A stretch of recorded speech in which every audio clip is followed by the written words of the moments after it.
Merci beaucoup pour l'invitation de présenter ici et pour l'introduction. Et ce que je vous essaie d'expliquer un peu ce soir, ce sont des résultats sur lesquels j'ai travaillé ici pendant le semestre passé, qui m'a apporté aussi la complétion de ma monographie d'habilitation. Quand l'on commence à lire le livre de Nombres, on pourrait bien se retrouver un peu frustré au début, parce que pendant les premiers 10 chapitres, il ne se passe presque rien. Il n'y a pas le moindre conflit, car les Israélites font toujours ce que le Seigneur dit. Avec leur départ du Sinaï en Nombres chapitre 10, tout change. Une série de révoltes de plus en plus graves suit dans les chapitres 11 à 21. La culmination de ce développement se trouve dans la narration des espions en Nombres 13 et 14, où les espions, malgré le signe d'espérance en forme d'une grappe gigantesque qu'ils apportent de la terre promise, instiguent le peuple à la désespérance en proclamant qu'il soit impossible d'occuper cette terre précieuse à cause de la force immense de ses habitants. En réponse à cette révolte, Dieu juge que la génération de l'Exode est indigne du don de la terre promise et les condamne à une errance de 40 ans dans le désert. Après leur mort, seulement leurs enfants conquéreront la terre promise. Cette catastrophe est précédée par 3 autres épisodes de révolte.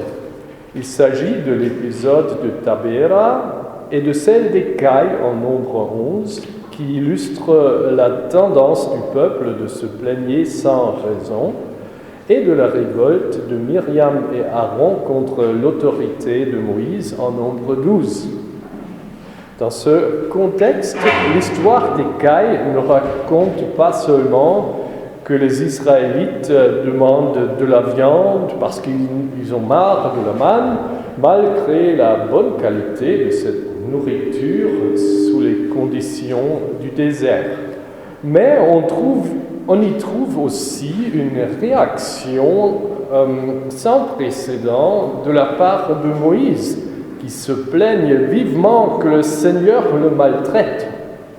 Comme nous allons voir, cette crise de Moïse, qui semble ici imiter l'habitude du peuple de se plaigner, a ses racines plus profondes dans la situation créée par la rupture de l'alliance dans l'histoire du veau d'or, en Exode 32.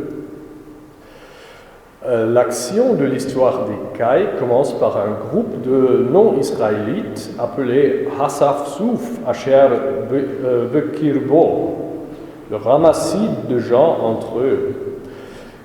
Ceux-ci sont saisis d'une convoitise inspécifique et quittent les Israélites pour retourner vers l'Égypte, selon ma lecture du texte masorétique. Comme est précisé surtout à la fin du récit, ça marche déjà ? Oui, ça marche. Très bien. Une seconde.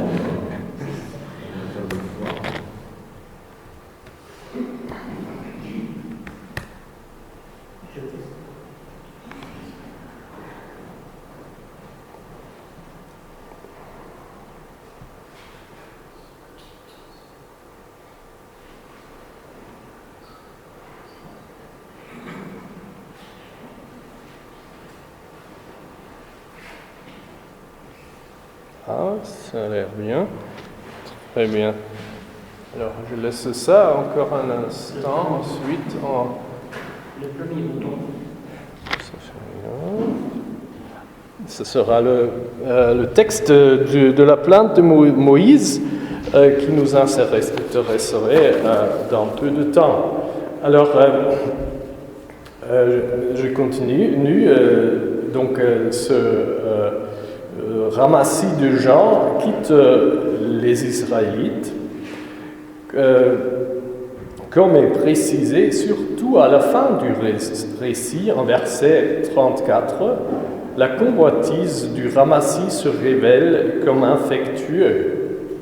Dans les versets 4b jusqu'à 6, aussi, les Israélites se mettent à pleurer et demandent qui leur donnera de la viande à manger. Ensuite, ils continuent leur discours en développant une nostalgie de la nourriture de l'esclavage égyptien. Ironiquement, les 6 exemples de cette nourriture énumérés en verset 5 ne mentionnent que des légumes et du poisson, mais pas de la viande.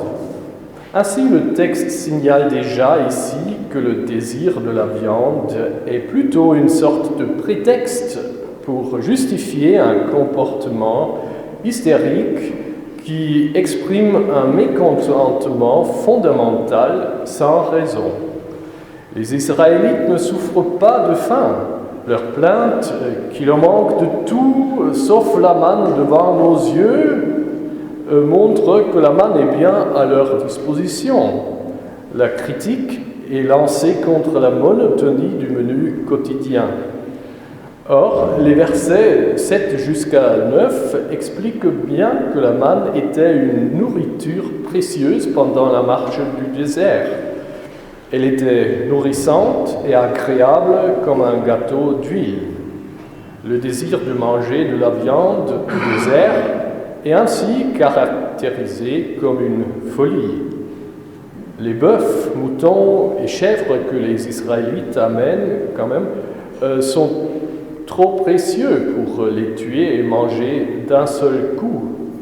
Il apparaît que les Israélites veulent déjà maintenant, au milieu du désert, jouir de la plénitude de la terre promise, sans d'abord faire le chemin inévitable à travers le désert. En se donnant à des illusions plus confortables, ils se mettent à glorifier le passé égyptien. La continuation de l'histoire des Cailles décrit essentiellement les réactions de Moïse et du Seigneur à ce comportement du peuple. Une surprise vient de la part de Moïse. Il n'agit pas comme intermédiaire en faveur du peuple, comme il l'avait encore fait en Nombre 11, verset 2b, et il ne représente pas non plus la cause du Seigneur contre le peuple, mais il considère le mécontentement du peuple comme un acte d'hostilité du Seigneur contre lui-même. Donc le peuple se plaigne, le Seigneur est responsable et tout ça est dirigé vers Moïse. Très très triste ça. Avant la grande plainte de Moïse qui suit, que nous voyons ici, il est intéressant de voir comment le verset 10 décrit la position de Moïse entre le peuple et le Seigneur. Seulement, Moïse écoute le peuple pleurer, tandis que le Seigneur, en se mettant en vive colère, Vayichar af Adonai me'od, réagit directement à ce que Moïse a perçu sans écouter ou voir lui-même. Cela indique que la confrontation entre le peuple qui pleure sans raison et le Seigneur qui s'enflamme d'une colère se déroule au sein de la personne de Moïse. C'est lui qui est confronté directement avec le comportement fou du peuple d'un côté et avec la colère du Seigneur suscitée par la perception de Moïse de l'autre côté. Dans les yeux de Moïse, toute cette situation est mauvaise et il se lance à se plaindre dans les versets 11 jusqu'à 15. La plainte de Moïse a une structure concentrique très élaborée, donc on le voit ici un peu, les couleurs correspondantes marquent des mots. plus ou moins identiques.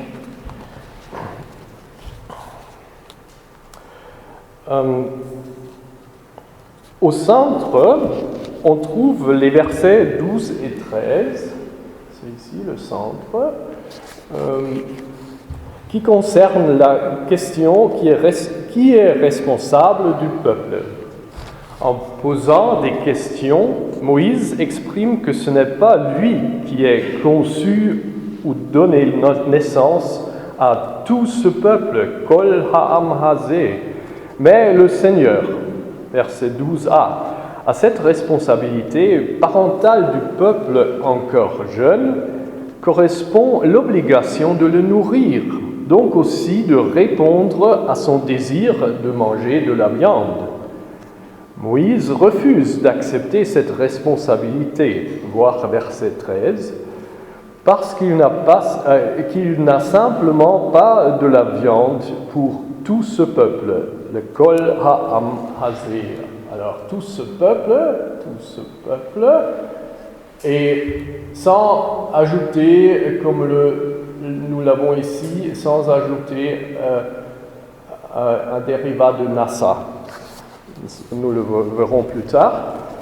Au milieu de sa plainte, en verset 12b, on trouve deux formes du verbe Nassa, isolé. Ici, Moïse reproche au Seigneur qu'il demande de lui de porter le peuple sur son cœur, comme s'il était une nourrice qui porte un petit enfant. Selon Moïse, le Seigneur le fait remplir à sa place la promesse de la terre que lui et non Moïse avait faite au Père. Autour du centre de la plainte de Moïse, on trouve un encadrement extérieur. Celui-ci consiste de trois mots-clés d'une nature plutôt théologique qui sont répétés dans les versets 11 et 14 jusqu'à 15.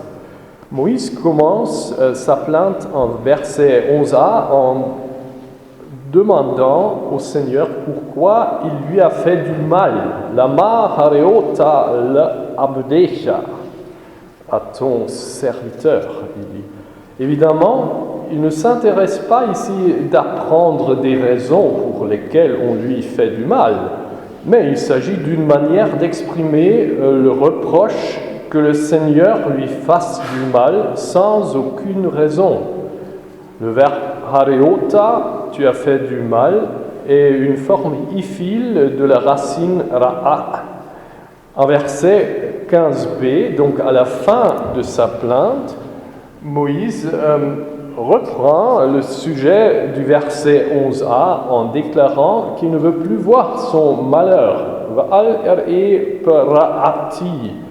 en utilisant le substantif ra'a qui est dérivé de la même racine ra'a que du verset 11a.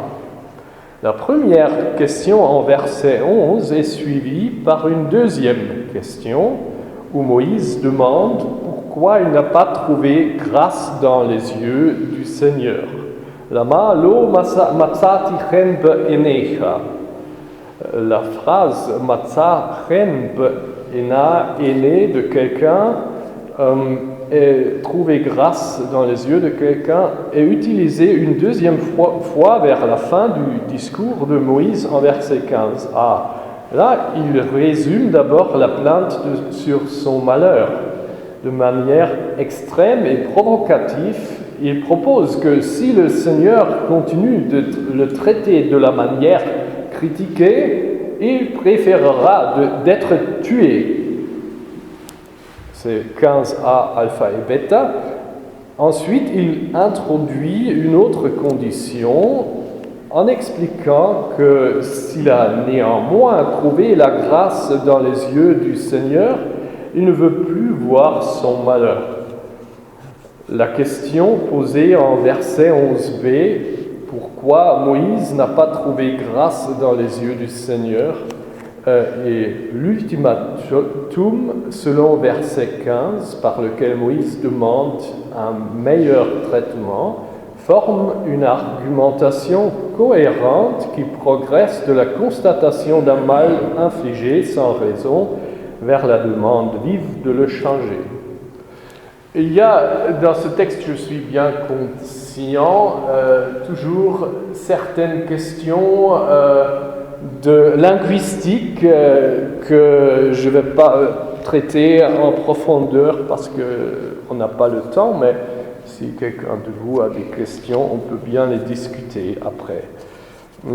Le troisième cercle concentrique de l'encadrement extérieur de la plainte de Moïse se trouve dans les versets 11b et 14. Ici, il ajoute le fait concret sur lequel sont fondés ses reproches contre le Seigneur, qui étaient d'abord décrits par les catégories théologiques du mal et du refus de grâce. Selon Moïse, le Seigneur lui impose le fardeau du peuple entier, c'est 11b, bien qu'il ne soit pas capable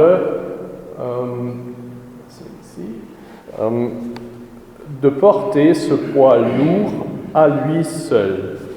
La phrase clé répétée dans les versets 11b et 14 consiste d'un dérivat de la racine nasa, porté, comme déjà mentionné, c'est-à-dire dans ce cas du nom massa, fardeau, en verset 11b, et de l'infinitif lasset, porté, en verset 14, ainsi que de l'expression kol ha'am hazé, tout ce peuple, qui indique l'objet que Moïse se plaigne de devoir porter tout seul. Donc c'est très bien fait parce qu'on a la combinaison des deux, Nasa et Kol Ha'am Hazé, qui forment un cercle autour du centre et au centre, l'auteur a divisé ces éléments et d'abord on trouve Kol Ha'am Hazé et au milieu on trouve le problème de porter Nasa, donc qui doit porter, c'est la question essentielle. Comme nous avons déjà vu, le centre de la plainte qu'on trouve ici en 12 et 13 reprend cette expression. Ah bon, c'est déjà fait, je peux continuer. Au centre, Moïse développe une argumentation qui explique pourquoi il est injuste d'imposer sur lui tout seul la responsabilité d'un peuple très nombreux qui aime les sottises inspirées par l'ingratitude. Après les deux plaintes de la part du peuple en versets 4b jusqu'à 6 et de Moïse en 11 et jusqu'à 15, le récit se concentre sur les réponses de Dieu qui se trouvent dans les versets 16 jusqu'à 20 et sur la description des mesures de Dieu que Dieu effectue dans les versets 24 jusqu'à 33 pour dévoiler et corriger les attitudes défectueuses qui sont au fond des plaintes. La structure des réactions divines est encore une fois concentrique par rapport aux plaintes, tandis que les paroles par lesquelles Dieu répond aux plaintes forment une structure parallèle par rapport aux actions divines correspondantes, comme vous voyez ici. Donc, concentrique, ça serait ici, et parallèle, ça serait ici.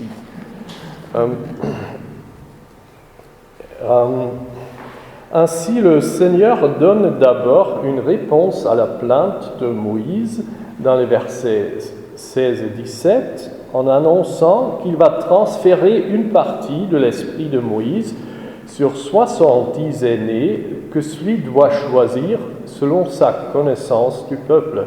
Ensuite, toujours dans le même discours, le Seigneur répond à la plainte du peuple en proclamant dans les versets 18 jusqu'à 20 qu'ils mangeront de la viande chaque jour d'un mois jusqu'à ce qu'elle leur sorte par les narines et jusqu'à ce qu'ils en aient la nausée. C'est verset 20. Donc un très bon plan. Il en résulte la séquence que nous voyons là. L'ordre des mesures que Dieu réalise ensuite correspond à l'ordre de leur annoncement dans les réponses aux plaintes. Cela donne donc une structure parallèle et l'ensemble est concentrique et parallèle à la fois.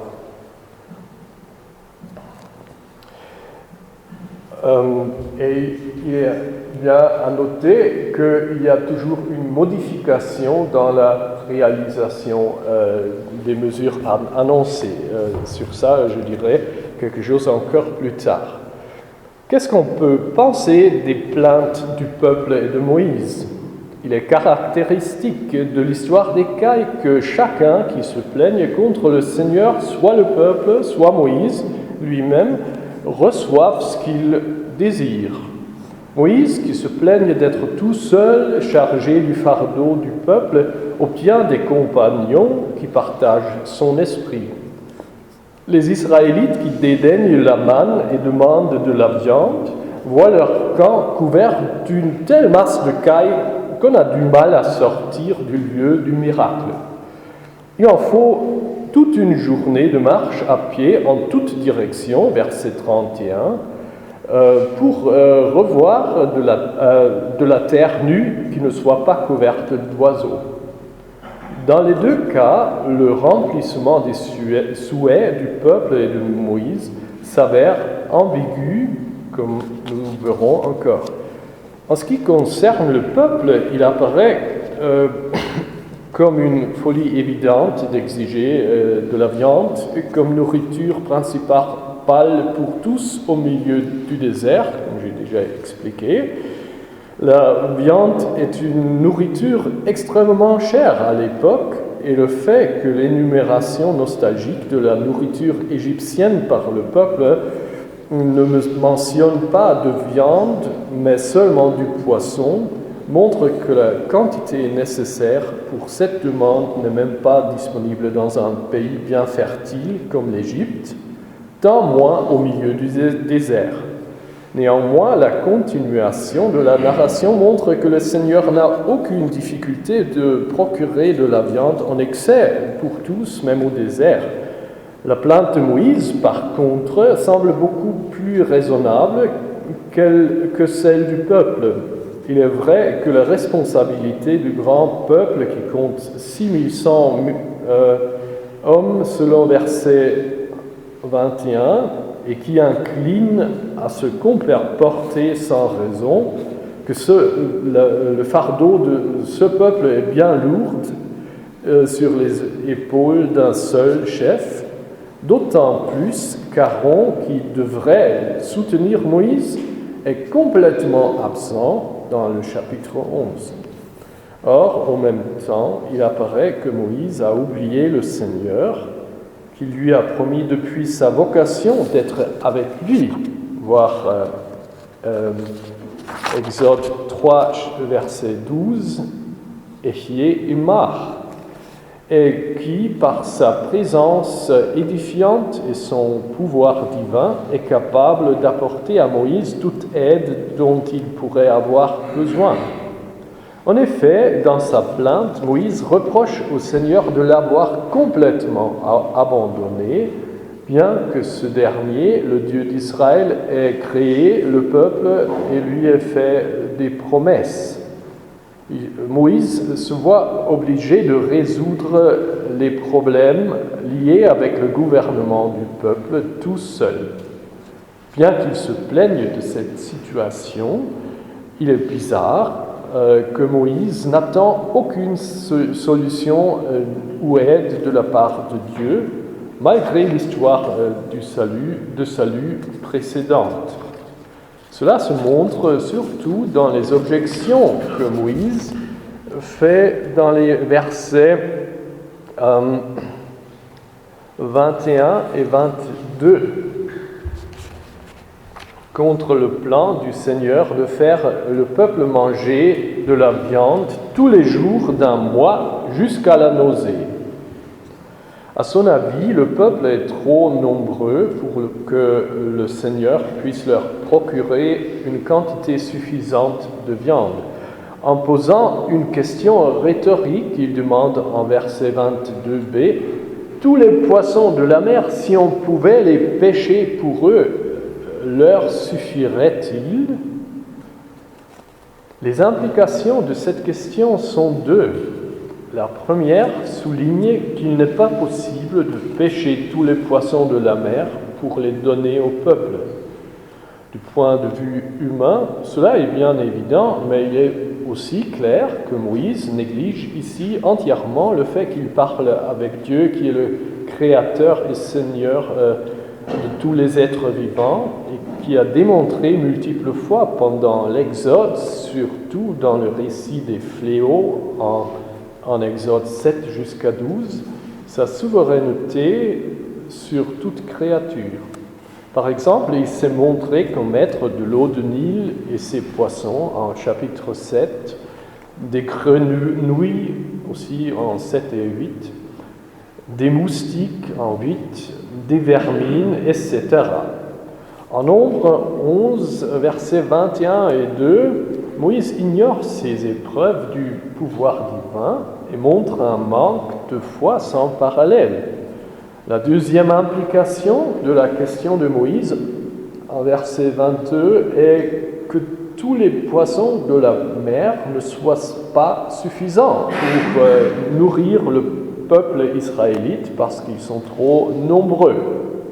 Cette proposition impliquait bien une exagération évidente qui n'est pas vraie parce qu'il y a une multitude de peuples au bord de la mer qui se nourrissent de ces poissons, bien qu'ils soient tous ensemble encore plus nombreux que les Israélites.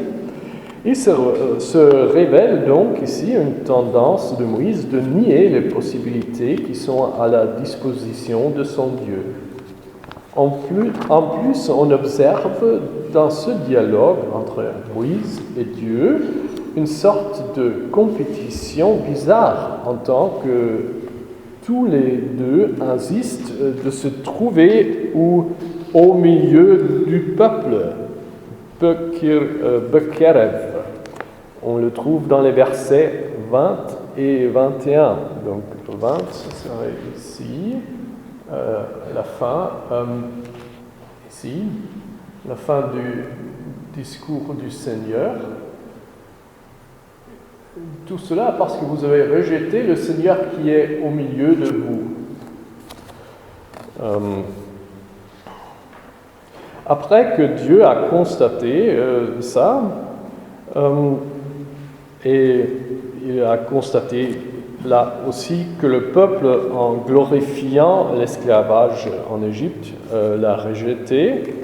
Quand même, il est au milieu d'eux. Après ça, aussi Moïse, à son tour, souligne en verset 21 qu'il se trouve au milieu du peuple israélite, qui est très nombreux, et réclame ainsi pour soi une meilleure connaissance et plus grande proximité du peuple que le Seigneur. Avant d'analyser les conséquences très importantes que les objections de Moïse ont pour l'exécution, voire la modification des annoncements du Seigneur dans les versets 16 et 17,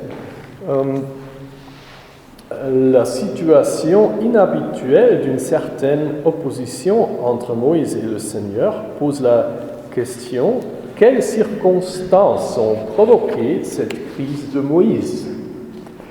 Il serait trop pour cette conférence de traiter en profondeur ses antécédents, mais je peux résumer mes études en constatant que les phrases Bekerev au milieu du peuple et Matzachem Be'ené trouvé grâce dans les yeux du Seigneur, ainsi que l'ultimatum en verset 15 par lequel Moïse exige du Seigneur soit une amélioration de sa situation, soit sa propre mort.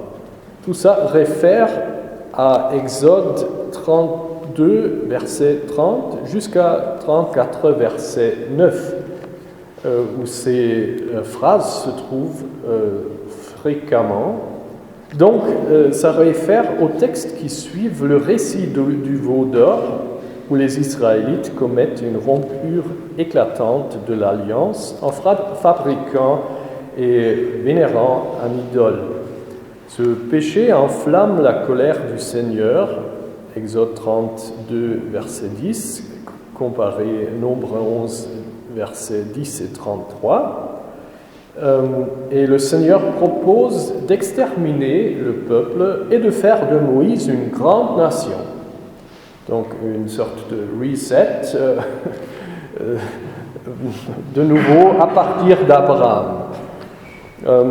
Or, l'intercession de Moïse empêche la réalisation de cette proposition, et en plus, il pose un ultimatum au Seigneur en 32, verset 32, par lequel il exige du Seigneur soit de pardonner le péché grave du peuple, ou soit d'effacer Moïse même du livre que Dieu a écrit. Concernant un tel livre écrit par Dieu, il existe des parallèles dans les psaumes 69, verset 29 et 139, verset 16, qui proposent que ce livre divin contient autant les jours d'une vie humaine que le chemin juste, donc la vocation prévue par Dieu pour une personne. Si l'on applique cette interprétation au livre écrit par Dieu en Exode 32, 32, Moïse exprime ici par son ultimatum que dans le cas où Dieu refuse de pardonner le péché du peuple, il acceptera d'être perdu et écarté du chemin de la vie. Par conséquent, Moïse engage sa vie et son salut en Exode 32, 32 pour obtenir du Seigneur le pardon du péché mortel du peuple, mais en Nombre 11, verset 15, il est prêt de perdre sa vie si le Seigneur ne change pas son malheur, qui consiste en son devoir de porter tout seul le fardeau lourd du peuple. Donc voilà encore une fois le texte de la plainte, verset 15 avec l'ultimatum. Bien que Moïse ait autrefois intercédé pour le peuple à tout prix, en Exode 32, il apparaît maintenant qu'il veut s'en débarrasser. Qu'est-ce qui s'est passé ? Comme l'a bien expliqué Gianni Barbieri, le péché du veau d'or cause que rien ne reste comme avant. En Exode 32, verset 34 et chapitre 33, verset 1, Dieu qui depuis Exode 13 avait lui-même guidé, on y trouve le verbe nacha, le peuple, commande maintenant à Moïse de guider dès maintenant le peuple au lieu de lui vers la terre promise. En Exode 33, verset 3 jusqu'à 5, il explique qu'il ne peut pas monter à cette destination au milieu de ce peuple tellement rébellieux, sans risquer de l'exterminer en chemin. En négociant avec le Seigneur, Moïse essaie de changer cette décision divine.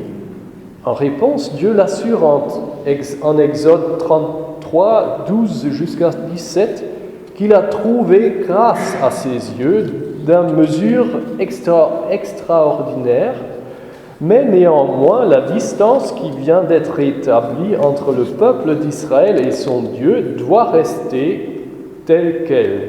Dès maintenant, il sera le rôle de Moïse qui bénéficie particulièrement de la grâce divine, d'agir comme intermédiaire de la présence de Dieu, voir Exode 34, verset 29 jusqu'à 35. Or, il résulte de la nécessité de maintenir une distance considérable entre le Seigneur et le peuple que Moïse devra porter le peuple tout seul, bien consolé par la présence divine dans sa propre vie, mais sans partager cette expérience avec son peuple. Dans ce contexte, il est important de noter que la grande majorité des textes entre Exode 35 et Nombre 11 sont des traditions sacerdotales, tandis que Exode 32 jusqu'à 34 et Nombre 11 appartiennent aux traditions non sacerdotales. C'est-à-dire, dans les traditions non sacerdotales, les récits sur le veau d'or et ses conséquences précèdent presque immédiatement l'histoire des Caïns. Au moment de Nombre 11, versets 4 à 6, quand le peuple se dévergonde à la sottise de demander de la viande en rejetant la manne et de glorifier l'esclavage d'Égypte, Moïse se voit donc tout seul confronté à cette rébellion folle. Bien que le Seigneur soit proche à Moïse dans la tente de rencontre, cet endroit de la présence de Dieu reste au dehors du camp et le peuple ne s'y approche pas. C'est la solitude de Moïse dans son devoir de porter le peuple qui cause sa crise et qui l'amène à se plaigner qu'il n'ait pas trouvé grâce aux yeux du Seigneur. Avec décision, il déclare en Nombre 11, verset 14, qu'il n'est pas capable de porter à lui seul, Anochi le peuple entier, parce qu'il est trop lourd pour lui. Les antécédents que nous avons trouvés en Exode 32 jusqu'à 4 expliquent pourquoi le Seigneur réagit tout à fait comprenant à ce qui pourrait apparaître comme rien d'autre qu'une révolte de Moïse induite par un manque de foi. En Nombre 11, versets 16 et 17, il annonce qu'il transférera une partie de l'esprit de Moïse sur 70 aînés choisis par celui-ci, afin que Moïse ne soit pas seul à porter le peuple. Mais en même temps, il est aussi évident que Moïse, peut-être amené par la solitude, néglige le fait qu'il est l'intermédiaire de la présence et du pouvoir divin, et qu'il est donc essentiel pour lui d'invoquer l'intervention du Seigneur à un moment critique, comme celui de la plainte absurde du peuple, et de faire confiance à ses moyens divins. Bien que Moïse s'adresse à son Dieu pour se plaigner, il ne compte ni avec la présence divine au milieu du peuple, de laquelle il est le seul intermédiaire, ni avec le pouvoir divin qui vient à son aide pour réprimander le peuple par des moyens extraordinaires. Par contre, dans ses objections contre la réponse du Seigneur, Moïse oppose sa propre présence au milieu du peuple à celle du Seigneur qui vient de critiquer que le peuple au milieu duquel il se trouve l'a rejeté. En plus, Moïse nie le pouvoir divin de procurer assez de viande pour le peuple entier en estimant qu'ils soient trop nombreux pour être satisfaits par Dieu. Ces observations montrent que la position unique de Moïse depuis le péché du veau d'or l'a séduit à considérer sa propre personne comme l'instance ultérieure et absolue dans les questions concernant le gouvernement du peuple. Même les propositions de Dieu sont à écarter s'ils ne correspondent pas aux catégories établies sous la direction mosaïque. Sur l'arrière-plan, on discerne ici une critique vive de certaines institutions fondées sur l'autorité de Moïse, qui ne se comprennent pas comme intermédiaires de la présence toute-puissante de Dieu, mais comme des administrateurs qui règlent leurs limites postulées du pouvoir divin. En opposant au Seigneur la question s'il serait suffisant de ramasser tous les poissons de la mer pour satisfaire le peuple nombreux, Moïse suggère qu'une telle mesure soit autant impossible qu'insuffisante. Mais il ne considère pas du tout qu'il parle avec Dieu même, qui s'est révélé comme être du cosmos et surtout de la mer. On peut donc conclure que cette situation, que la crise de Moïse consiste au fond en une concentration inadéquate sur l'importance sur sa propre personne. La perception de soi-même comme l'instance ultérieure à juger la situation du peuple le rend aveugle pour les possibilités qui sont à la disposition de Dieu et que celui-ci utiliserait bien et au bénéfice de son servant qui a trouvé grâce à ses yeux.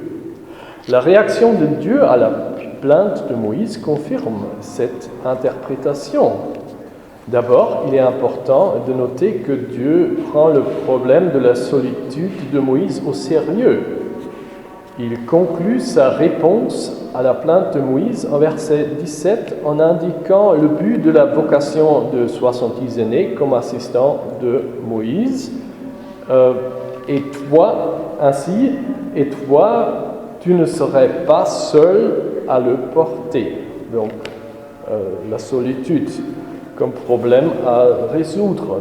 Au même temps, le Seigneur accepte aussi la réalité que Moïse attache plus d'importance à son propre jugement de la situation qu'à celui de son Dieu.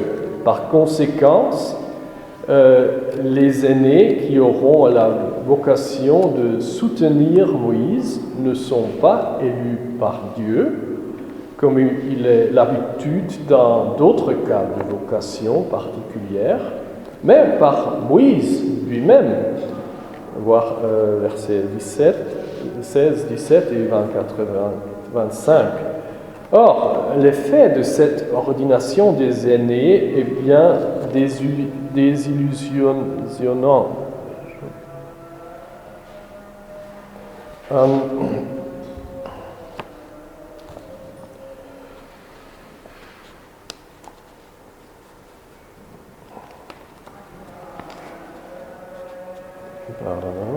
Voilà. Les aînés se mettent à prophétiser au moment où l'esprit mosaïque se pose sur eux, mais ils ne continuent pas au-delà de cette cérémonie. Donc, ça, on le trouve ici. Mais ils ne continuèrent pas. Ils se mirent à prophétiser, mais ils ne continuèrent pas. En autre mot, l'ordination des aînés s'avère comme ineffective et inutile au moment où ils sont réintégrés dans le quotidien de la vie du camp. Beaucoup d'exégètes ont essayé de corriger ce blâmage évident et ont inventé l'argument que l'activité prophétique ne soit pas le point le plus important. Plutôt, on a proposé qu'il serait décisif que les aînés soient équipés d'un esprit de fonction tranquille dans lequel ils rendaient leur service. Par exemple, Aaron Schardt parle d'un ruhender Amtsgeist.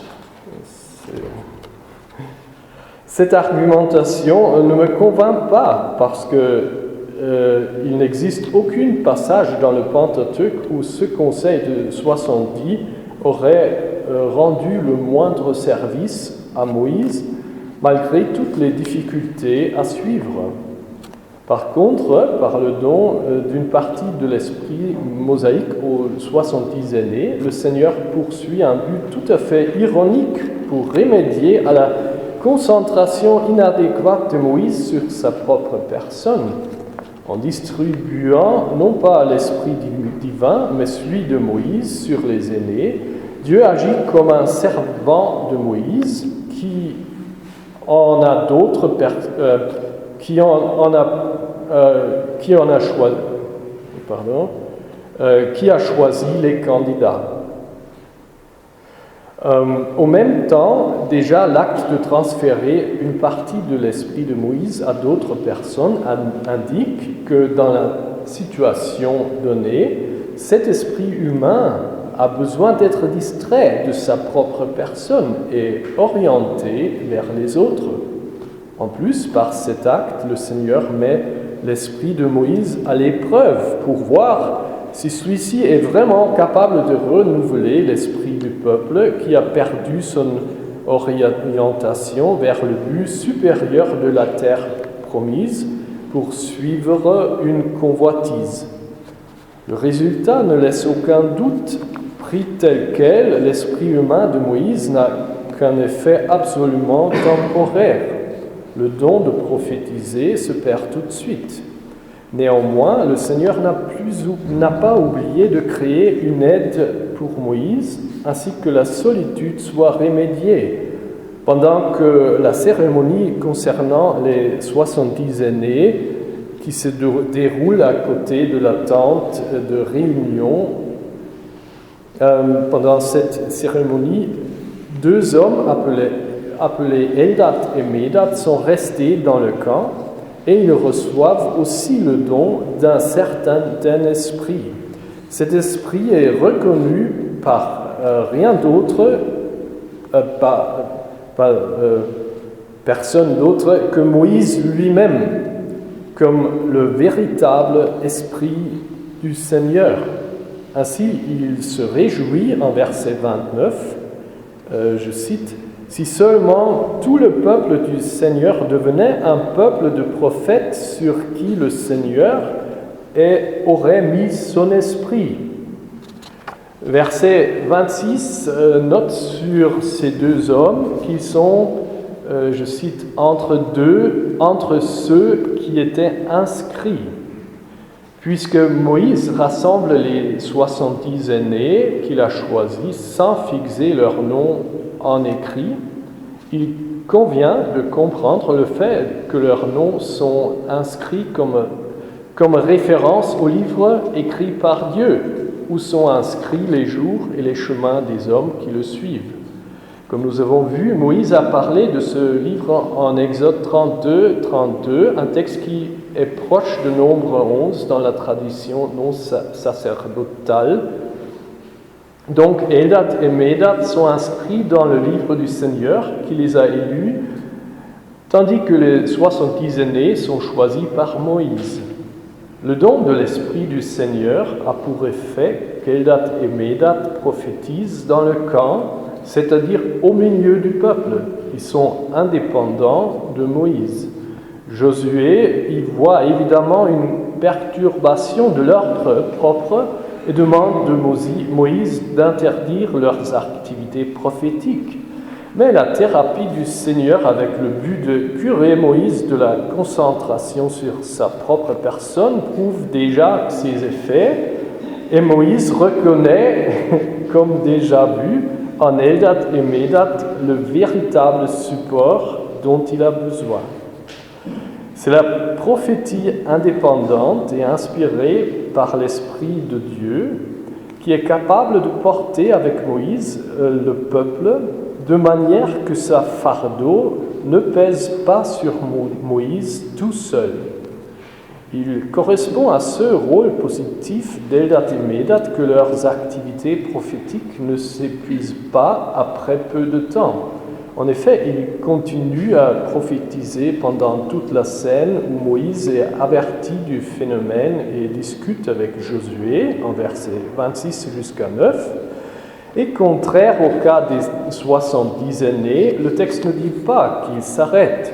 Ainsi, Eldad et Médad sont présentés comme véritable aide de Moïse, envoyée par Dieu et comme exemple pour le peuple entier.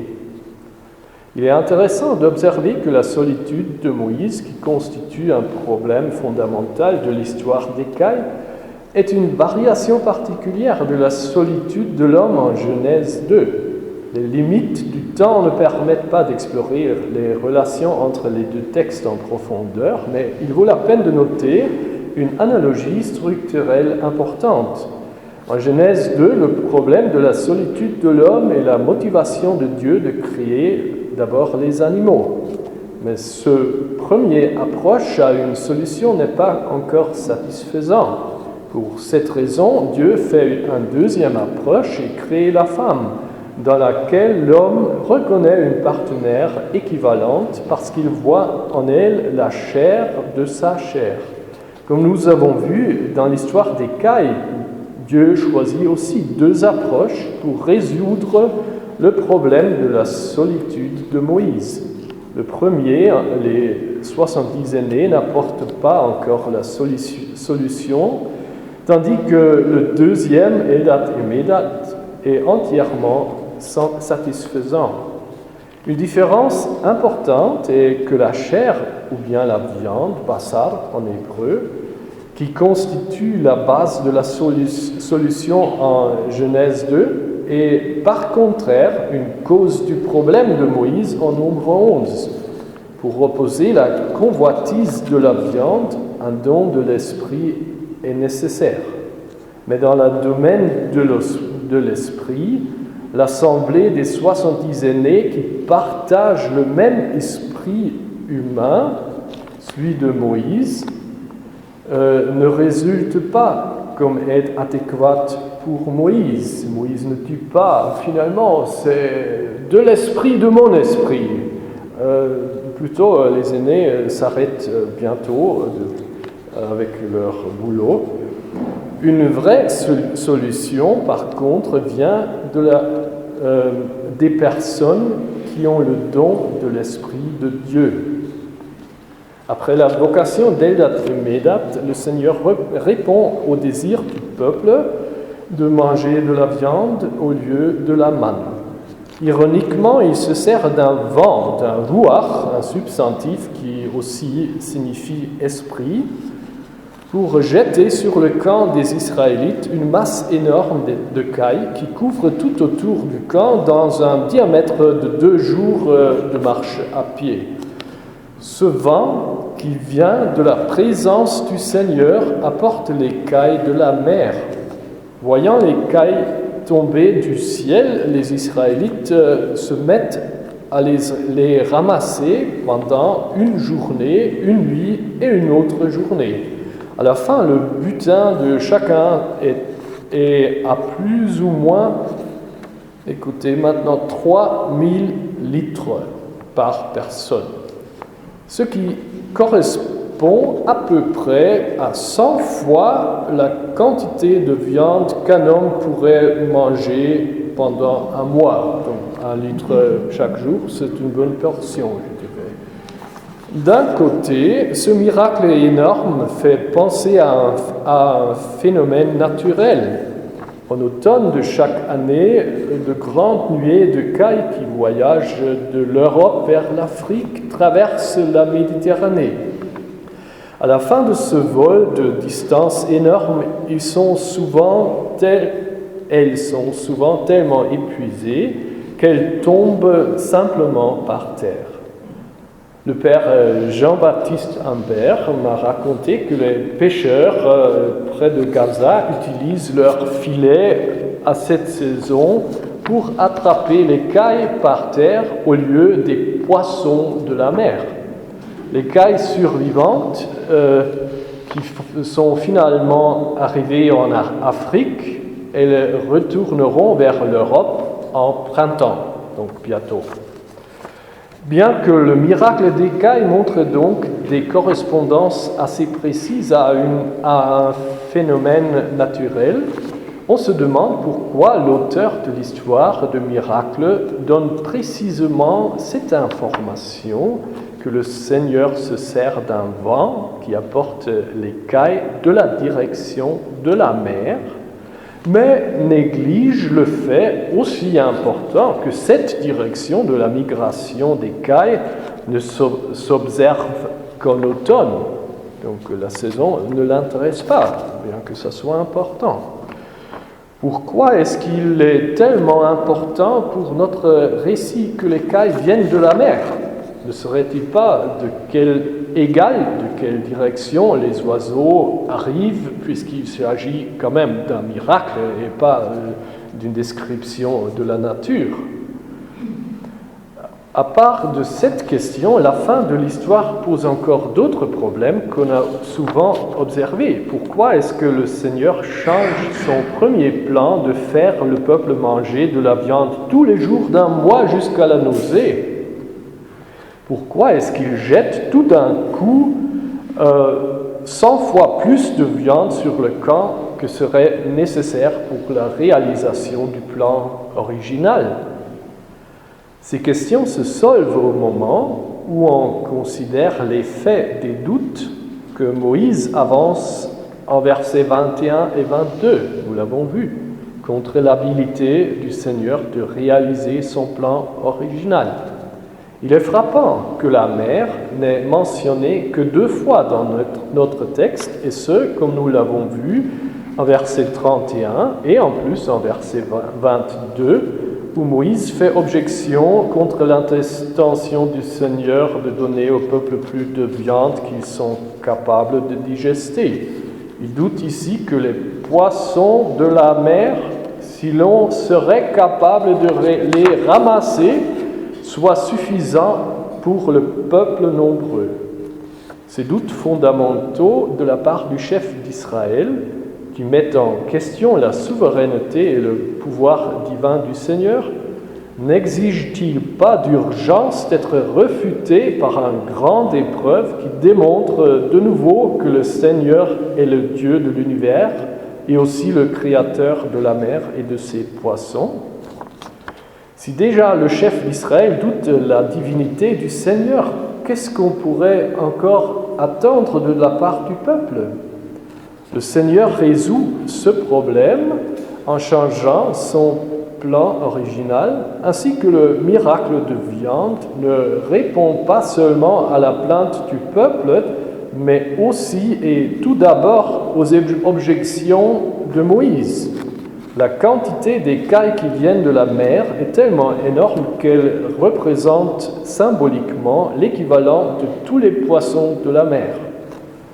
Le Seigneur montre ainsi qu'il est le maître de toutes les créatures, y inclut tous les oiseaux du ciel comme tous les poissons de la mer. En même temps, la qualité de la nourriture procurée par le Seigneur est bien meilleure que les poissons, puisque les cailles sont de la viande, vraie viande et bien délicieuse. Dommage qu'on n'en a pas ici au moment. À part cela, il existe une certaine proximité entre les poissons qui vivent dans la mer, au-dessous de la terre, et les oiseaux qui sont proches à l'autre mer qu'on s'imagine à l'époque de l'Ancien Testament d'être au-dessus du ciel. Et il est bien connu que les poissons et les oiseaux sont créés le même jour en Genèse 1, à mon avis, justement pour cette raison. Finalement, aussi le fait que le Seigneur ne provoque pas la nausée du peuple en leur donnant de la viande chaque jour, mais frappe un coup très fort contre eux en vue de leur convoitise, s'explique comme conséquence de la nécessité de modifier le plan original pour répondre aux doutes de Moïse. En considérant le fait qu'une quantité énorme de viande correspondante à tous les poissons de la mer a été ramassée à une place au milieu du désert sans possibilité de réfrigération, un autre miracle serait nécessaire pour éviter que la viande pourrie devienne la cause des épidémies. Donc le mot hébreu maca, un coup très fort frappé par le Seigneur, ce mot qui est utilisé ici a bien cette signification. Merci.